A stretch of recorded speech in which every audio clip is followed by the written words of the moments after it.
Hello language learners. In this video, let's learn some English from a video that went viral this week of an encounter between a cougar and an American hiker named Kyle. Cougar began stalking the man. A little too close to a mountain lion? Now in the US, there's an animal called a cougar or a mountain lion. Those are two names for the same animal. The original video is 6 minutes long and includes a lot of bad words. Of course, the guy was scared. I'll put it in the description below, but in this video, we are not going to focus a lot on the mountain lion, but we are going to focus a lot on the real life English. First, Kyle sees some baby animals and starts filming them. Seconds later, the mother mountain lion comes onto the trail to defend her cubs. No!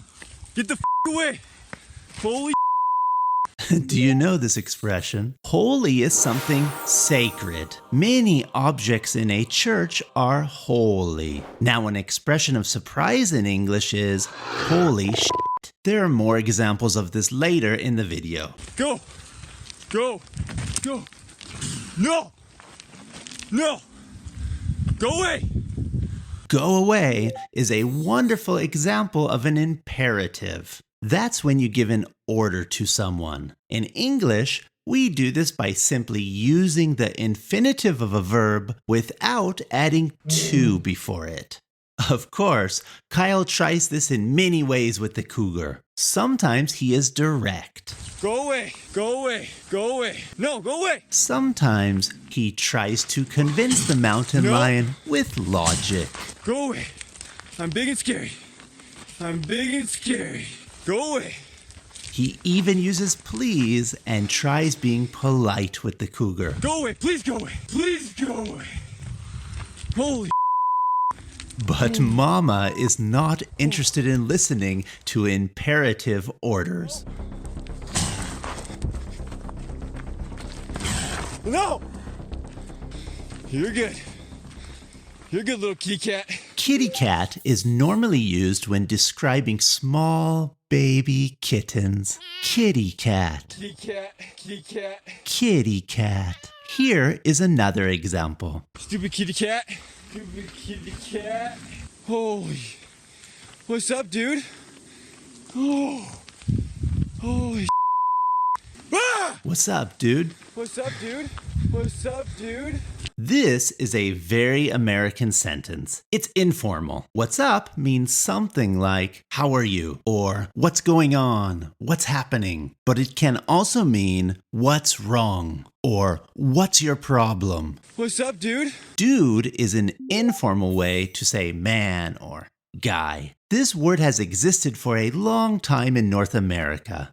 But since the 1970s, it has been used to mean something like a cool guy. It became very popular with surfers and surfing culture. Dude, you got the best barrels ever, dude. Just like Before becoming very mainstream through films in the 1980s and 90s. Dudes, you guys are gonna go back in time. Who are you guys? We're you, dude! What's up, dude? Kyle just naturally uses the word dude here when speaking to the mountain lion. Come on, dude. Come on, dude. It doesn't matter that it's the mama. Dude is just used to identify an unknown enemy here. Dude, you're scary. Dude, you're scary. You're a scary kitty cat. Come on, dude. Holy, come on, dude. I don't feel like dying today. Ah. Now, luckily, Kyle didn't die, and we can learn something from this sentence. Notice how he does not pronounce the G in ing. I don't feel like dying today. Dying today. Dying today. I don't feel like dying today. Dying. Not dying, dying. That's very normal in spoken English. We native speakers often eat our G's. We erase them. The main reason is that this G slows us down. Physically, it slows our mouth and our tongue down from going to the next letter. So, we jump it. It's easier to just say in instead of ing. Now, some people do this more than others, and it always depends on the situation. but generally, if we are speaking fast, it happens a lot.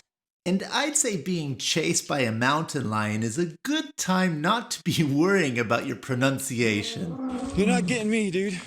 You're not getting me, dude. Go get your babies. I'm not coming back down, I promise.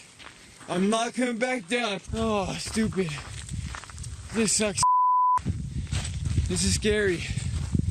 My heart is racing. My heart is racing. If your heart is racing, it means it is beating very, very fast. It's moving like a race car around a track. Americans often say that things suck. This does not have anything to do with the actual verb itself, okay? This expression here is simply a vulgar way, or let's say not a very polite way, to say this is horrible. Dude, what do you want me to do?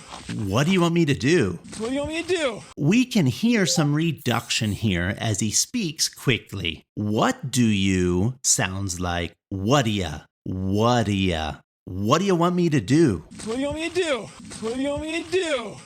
Gosh, where's my gun? So after all the vulgar language, he used a gentle word here. He was getting creative. Gosh. Gosh, gosh, gosh. Gosh basically replaces the word God. It's a euphemism. So, oh my God becomes, oh my gosh. Oh my gosh. I think the funny thing is he uses this soft word followed by the F word and where's my gun?